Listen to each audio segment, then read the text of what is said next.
Magandang umaga po sa inyo. Ito po, hawak ko po ngayon ay isang Spartan Dirty Gray, Black Gray ang tawag.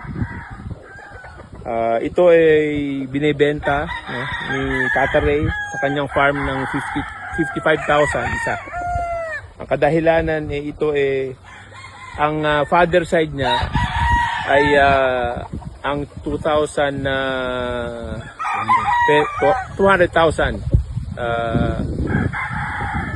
gray ni Lancy o yung tinatawag na most expensive gray. At nakakross kaya naging black gray saka black Spartan ni Tata Ray. Medyo naglalambing lang siya, may kasungitan. Ito ay isang broad bull stag, no? Mahaba pa, balansyado. Banded ng Spartan.